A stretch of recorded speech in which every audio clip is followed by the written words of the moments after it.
Pourquoi ce projet? Parce que je suis déjà engagé dans plusieurs associations, notamment la DRASEC, l'association départementale des radioamateurs au service de la sécurité civile, et je fais également de la météo.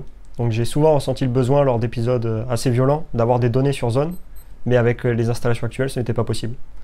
D'où là, c'est là où est venue l'idée de mettre une station météo en mobile et de la rendre autonome au niveau des transmissions.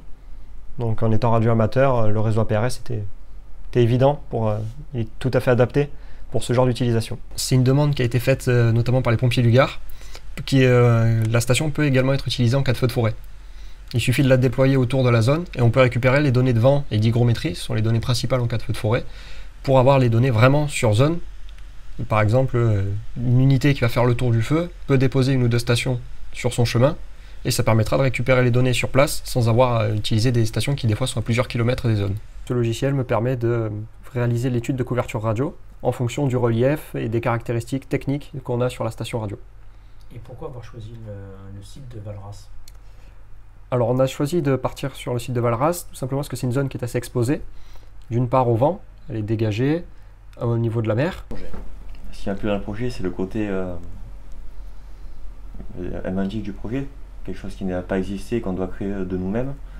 Et le côté aussi humanitaire, c'est un projet qui va servir plus tard, dans des situations de crise notamment. Donc le cahier des charges est principalement organisé autour de la température et de la vitesse du vent. Donc pour la température, on part de moins 20 degrés Celsius et on peut monter jusqu'à 50 degrés Celsius. Pour la vitesse du vent, on démarre de 0 et on monte jusqu'à 180-190 km/h. Le tout avec une marge d'erreur de 5%. Enfin, les deux objectifs principaux à l'origine du projet sont la mise en place rapide par un binôme et une autonomie de 4 jours minimum.